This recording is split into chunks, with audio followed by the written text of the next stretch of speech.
नमस्कार, आवाज समाचार देख रहे हैं आप और आपके साथ मैं हूं स्मिता रिशाल। वक्त हो गया 4 बजे की तमाम अहम और बड़ी खबरों का, जिस पर करेंगे नजर, लेकिन उससे पहले नजर इस वक्त की हेडलाइंस पर।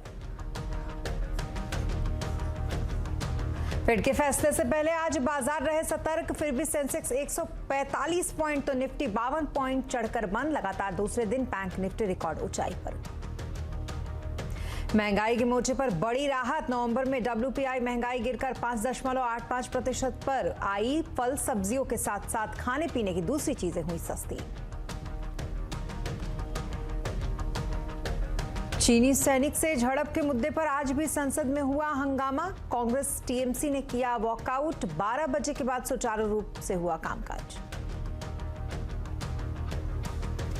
तवांग झड़प पर अमेरिका की चीन को 2 टूक। LAC पर चीन की गतिविधियों पर उठाए सवाल, कहा हम हमेशा भारत के साथ। दिल्ली एयरपोर्ट पर हालात में हुआ सुधार, आज नहीं दिखी यात्रियों की लंबी कतारें। CNBC आवाज ने जोरों शोरों से उठाया था मुद्दा।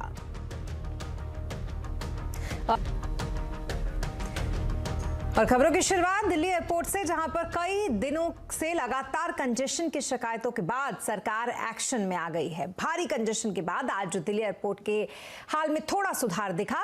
यहां पर एविएशन मिनिस्टर ज्योतिरादित्य सिंधिया ने मामला अपने हाथ में लेकर हाई प्रोफाइल मीट की। दिल्ली एयरपोर्ट पर क्राउन मैनेजमेंट का खासा इंतजाम किया, साथ ही एक्सरे मशीन की संख्या भी बढ़ा दी गई। CNBC आवाज ने इस मुद्दे को जोरों शोरों के साथ उठाया था और अब इसका असर दिख रहा है।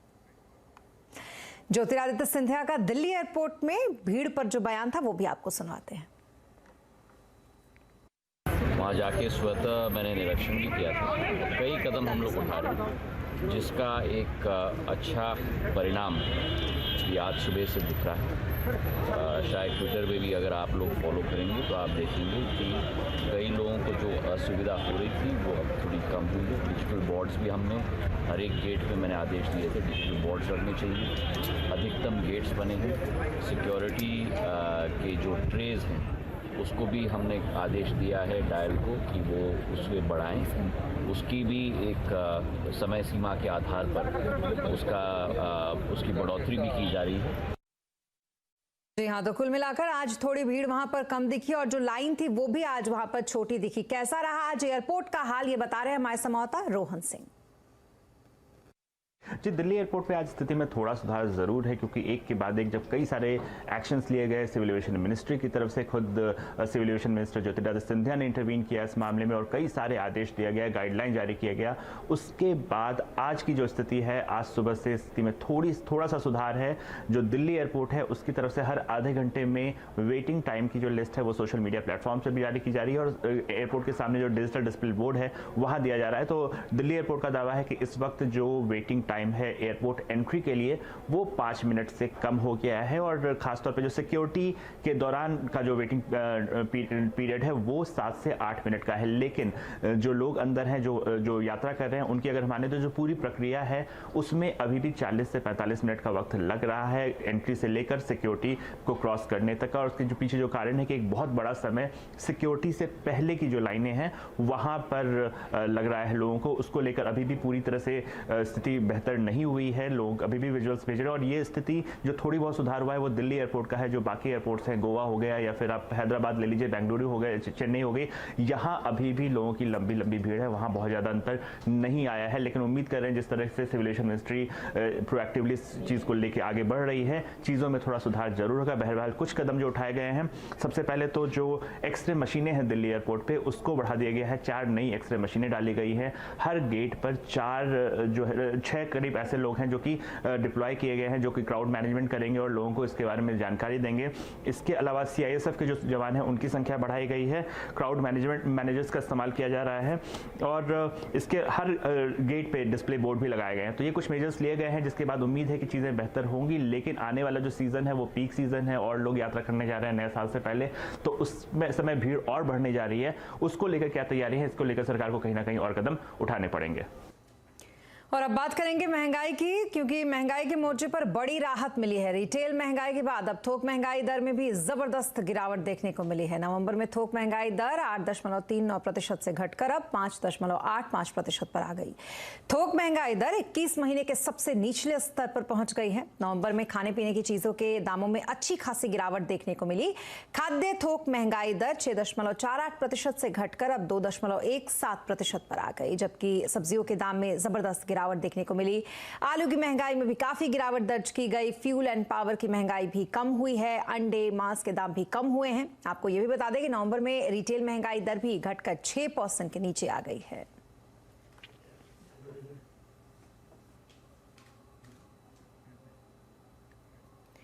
और अब बात करेंगे मार्केट की। आज फेड के फैसले से पहले बाजार सतर्क रहा। बैंक निफ्टी आज 44,000 के पार बंद हुआ। वहीं सेंसेक्स 145 पॉइंट चढ़कर 62,678 पर बंद हुआ। तो वहीं निफ्टी 52 पॉइंट चढ़कर 18,660 पर बंद हुआ। आज आईटी, मेटल और रियलिटी शेयरों में तेजी देखी गई। आइए मार्केट का हाल समझते हैं सुमित से। सुमित, सबसे पहले बताइए आज मार्केट के हाईलाइट्स क्या क्या रहे? देखिए, आज भारतीय बाजारों में फेड के आउटकम से ठीक पहले एक जोरदार मूव जो था वो निफ्टी बैंक के अंदर देखने को मिला। रिकॉर्ड स्तरों पर निफ्टी बैंक आज फिर पहुंचता हुआ दिखाई पड़ा। निफ्टी बैंक के साथ साथ फाइनेंशियल्स जो कि तेजी में थे, मिड कैप स्मॉल कैप में खरीदारी देखने को मिली। निफ्टी सेंसेक्स दोनों में तेजी थी। हालांकि तेजी उतनी तेज नहीं थी जितनी बाकी इंडिसेस के अंदर थी, लेकिन एक अच्छा मूव आज आईटी स्पेस के अंदर आता हुआ दिखाई पड़ रहा था। फाइनेंशियल्स तेजी के अंदर थे।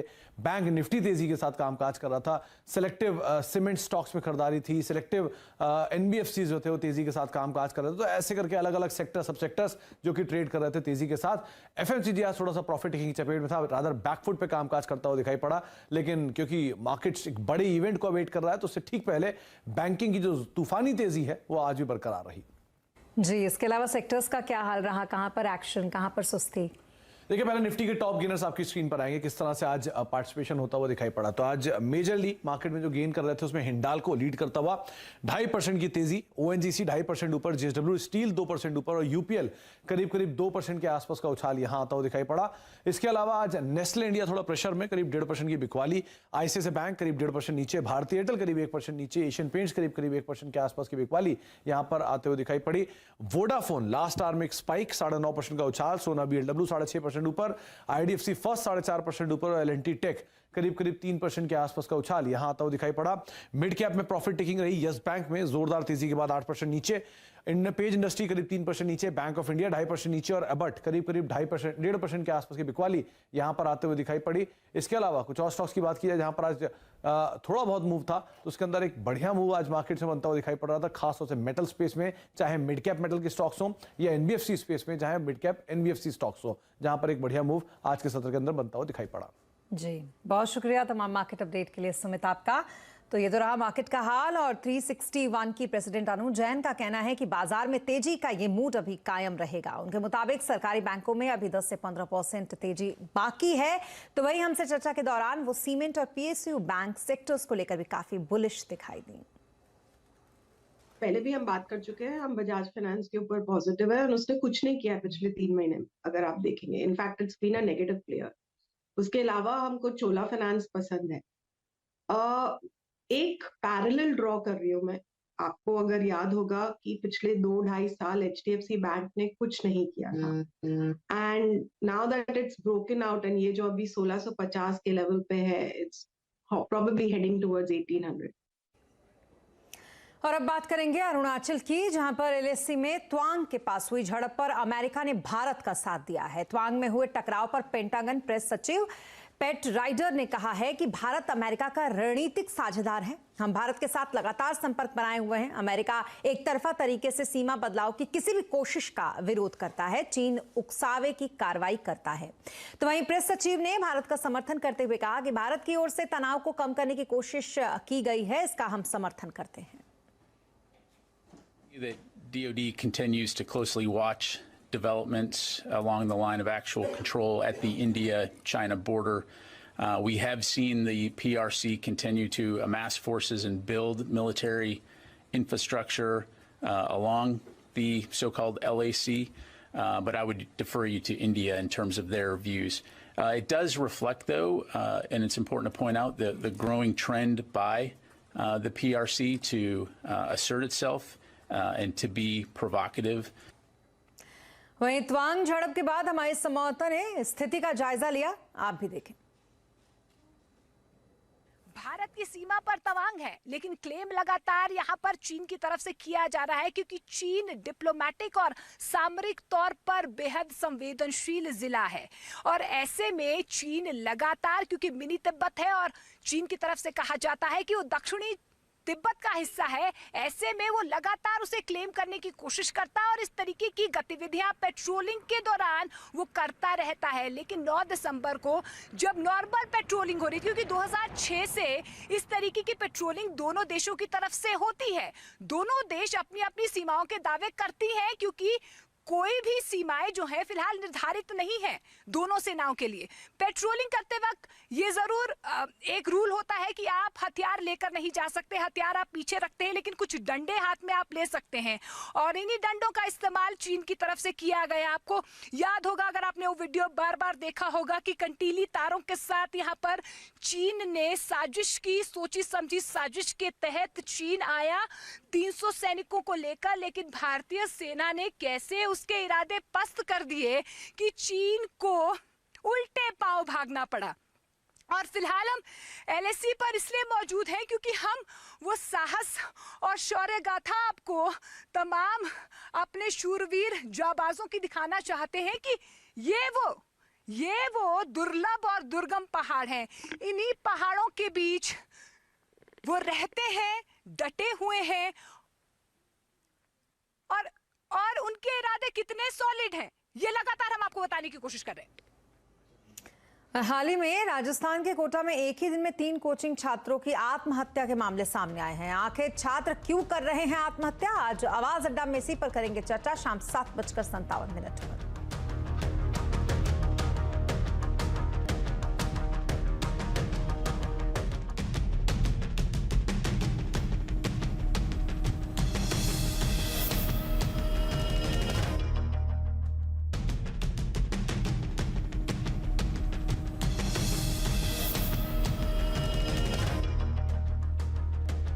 और ब्रेक के बाद एक बार फिर आपका स्वागत है। चीनी सैनिकों के साथ झड़प के मुद्दे पर आज संसद में भी हंगामा हुआ। अपनी मांग पूरी नहीं होने पर कांग्रेस और TMC ने लोकसभा से थोड़ी देर के लिए वॉकआउट भी किया।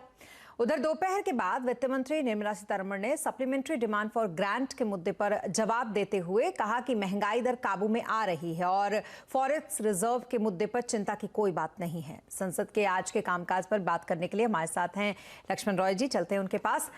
लक्ष्मण जी, बताएं संसद में आज क्या कुछ खास रहा? देखिए, दरअसल कल जिस तरीके का हंगामा संसद में देखने को मिला था चीन के मुद्दे पर, तो आज ये अटकलें लगाई जा रही थी कि आखिर रणनीति क्या होगी। इस रणनीति को तय करने के लिए सबसे पहले तो NDA नेताओं की बैठक हुई, प्रधानमंत्री इस बैठक में थे और वहाँ पे खास तौर से आज संसद की रणनीति पे चर्चा तो हुई, राज्य के विधानसभा चुनाव के नतीजों पे चर्चा हुई और अर्थव्यवस्था की जो हालत है उस पर अश्विनी वैष्णव ने अपना एक प्रेजेंटेशन दिया। उसके साथ साथ जो विपक्ष के नेता है मल्लिकार्जुन खड़गे, उन्होंने भी विपक्ष नेताओं के साथ मिलकर के बैठक की और संसद के लिए रणनीति बनाई। लेकिन जब दोनों सदन शुरू हुए तो चीन का मुद्दा फिर से उठा और चीनी सैनिकों के साथ झड़प के मुद्दे पर विपक्ष लगातार बहस करने की मांग करती रही। यहाँ तक कि शशि थरूर ने कहा कि सिर्फ जवाब देने भर से काम नहीं चलेगा, ये मुद्दा संवेदनशील है, इस पर बहस करना चाहिए। लेकिन सरकार बहस करने को तैयार नहीं हुई, लिहाजा पहले कांग्रेस के सांसद लोकसभा से वॉकआउट कर गए। फिर जब कांग्रेस के सांसद चले गए तो तृणमूल कांग्रेस के सांसद भी वहां से वॉकआउट कर गए। कुछ देर के लिए सदन में काफी गहमा गहमी का माहौल रहा, लेकिन दोपहर बाद सदन की कार्रवाई सुचारू तरीके से चली। राज्यसभा में 2 बिल यहाँ पे पेश भी किए गए। जो शेड्यूल कास्ट और ट्राइब के कॉन्स्टिट्यूशनल अमेंडमेंट बिल है उसको पारित किया गया और आर्बिट्रेशन सेंटर बिल जो है इसको यहाँ पर पेश किया गया। 2 बजे के बाद संसद में महत्वपूर्ण कामकाज शुरू हुआ जब वित्त मंत्री निर्मला सीतारमण ने सप्लीमेंट्री डिमांड फॉर ग्रांट पे अपना जवाब देना शुरू किया। जी, मेरा सवाल दूसरा उसी पर है लक्ष्मण जी, कि सप्लीमेंट्री डिमांड फॉर ग्रांट पर जब वो बात कर रही थी, उसका जवाब जब वो दे रही थी, तो उनका फोकस किन किन बातों पर था? देखिए, दरअसल सप्लीमेंट्री डिमांड फॉर ग्रांट तो एक बहाना था, लेकिन इसके जरिए वित्त मंत्री ये बताना चाह रहे थे कि अर्थव्यवस्था के मोर्चे पे कोई चिंता की बात नहीं है और उन्होंने साफ तौर से जो बातें कही उसकी शुरुआत में वर्ल्ड बैंक की रिपोर्ट का हवाला दिया और कहा कि पैंडेमिक के टाइम में, जो आपदा आई थी कोविड के टाइम में, भारत सबसे बेहतर तरीके से इससे निपटने में कामयाब रहा है, वर्ल्ड बैंक की रिपोर्ट खुद कहती है। विदेशी मुद्रा भंडार, फॉरेक्स रिजर्व, जिसको लेकर कई हलकों में चिंता जताई जा रही थी, उसका भी जवाब दिया और वर्ल्ड बैंक की रिपोर्ट का हवाला देते हुए कहा कि दुनिया में जिन देशों के पास फॉरेक्स रिजर्व सबसे ज़्यादा है उनमें भारत शामिल है। महंगाई के मोर्चे पर वित्त मंत्री ने साफ तौर से कहा कि अब चिंता करने की बात नहीं है, महंगाई दर काबू में आ रही है और महंगाई पर हर हाल में हम काबू पा लेंगे। जहां तक की बात रही कि अतिरिक्त पैसा आप इतना ज़्यादा क्यों मांग रहे हैं सप्लीमेंट्री डिमांड फॉर ग्रांट के लिए, तो इसमें वित्त मंत्री का कहना था कि अतिरिक्त पैसा इसलिए मांगा जा रहा है क्योंकि इससे फूड सब्सिडी, फर्टिलाइजर सब्सिडी और फ्यूल सब्सिडी जो है इस पर इसकी भरपाई की जा सके ताकि इसका बोझ आम लोगों पर ना पड़े। और उन्होंने ये भी कहा कि मनरेगा के तहत फंड की दिक्कत हो रही है, फंड की कमी हो रही है, इसलिए ये कहना कि फंड कम दिया जा रहा है ये नहीं है, दरअसल फंड मांगा ही कम जा रहा है, यानी मनरेगा के तहत मांग जो है वो काफ़ी घटी है। एक महत्वपूर्ण बात, रुपये के डिप्रिसिएशन के मुद्दे पर उन्होंने साफ तौर से कहा कि डॉलर को छोड़ दीजिए तो दुनिया के बाकी करेंसी के मुकाबले भारत रुपया एप्रिसिएट हुआ है और डॉलर के मुकाबले जो रुपये कमजोरी का मुद्दा है तो पूरी दुनिया में यह हाल है। बहुत शुक्रिया तमाम डिटेल्स के लिए आपका लक्ष्मण जी। तो कुल मिलाकर कुछ इस तरीके से रहा आज संसद का माहौल और आज शाम को प्रधानमंत्री नरेंद्र मोदी प्रमुख स्वामी महाराज जी की जनशताब्दी महोत्सव के अवसर पर अहमदाबाद में दुनिया के सबसे बड़े आध्यात्मिक महोत्सव का उद्घाटन करेंगे। इस महोत्सव का आयोजन 600 एकड़ में होगा और ये दुबई के गार्डन ग्लो को टक्कर देगा। इस खास शो में इसमें महोत्सव स्थल का जायजा लिया हमारे संवाददाता केतन जोशी ने। दुनिया का सबसे बड़ा आध्यात्मिक महोत्सव आज से अहमदाबाद में शुरू होगा। पूरे देश और विदेश से 75 लाख लोग 30 दिन चलने वाले इस महोत्सव में हाजिर रहेंगे। आप देखिए कि प्रमुख स्वामी महाराज की कितनी बड़ी मूर्ति है, वो सबका आकर्षण का केंद्र बनेगा। इसके अलावा पूरी दुनिया से जो लोग आएंगे उनको भारत का ज्ञान, विज्ञान और अध्यात्म से भी परिचित करवाया जाएगा। हम कह सकते हैं कि अपने आप में यह एग्जीबिशन खास होगा क्योंकि यहाँ पर हर रोज लाइट एंड साउंड शो होगा।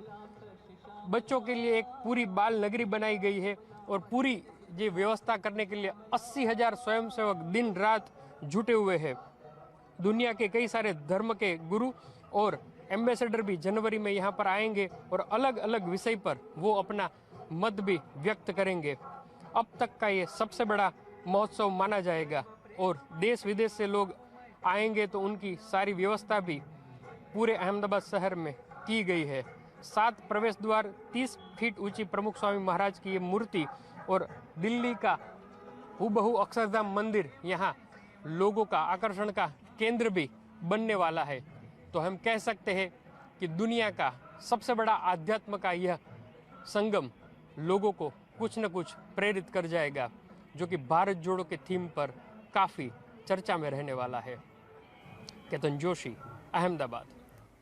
और अब खबर बिहार से, जहां पर शराबबंदी के बावजूद एक बार फिर जहरीली शराब पीने से 7 लोगों की मौत का मामला सामने आया। बिहार के छपरा जिले में जहरीली शराब पीने से 7 लोगों की मौत हो गई, तो वहीं कई लोग गंभीर रूप से बीमार हो गए हैं, जिन्हें अस्पताल में भर्ती कराया गया है। पुलिस ने इस मामले में कार्रवाई शुरू कर दी है और नकली शराब बनाने वालों की धरपकड़ भी शुरू हो गई है। वहीं इस मामले पर जमकर सियासत हो रही है। एक तरफ जहां बीजेपी नीतीश कुमार की शराबबंदी नीति पर सवाल उठा रही है, तो वहीं दूसरी तरफ आरजेडी विधायक सुधाकर सिंह ने भी जहरीली शराब मामले को लेकर नीतीश सरकार को ही घेरा। बिहार के छपरा में जहरीली शराब से हुई मौतों के बाद विपक्ष पूरी तरीके से नीतीश कुमार पर हमलावर नजर आ रहा है। बिहार विधानसभा में विपक्षी विधायकों ने इस मामले पर जोरदार हंगामा किया। स्थिति ऐसी हो गई कि सीएम नीतीश कुमार बीजेपी विधायकों पर भड़क गए। उन्होंने बीजेपी विधायकों को धमकाते हुए बर्बाद तक कर देने की धमकी दे डाली।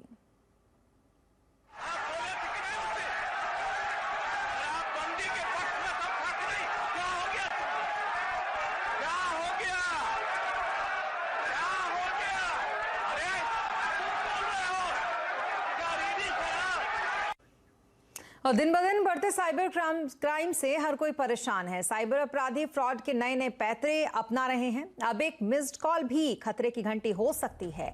क्या है ये नई समस्या और क्या है इसका समाधान, आज इस पर कंज्यूमर अड्डा में करेंगे चर्चा शाम 5:57 पर।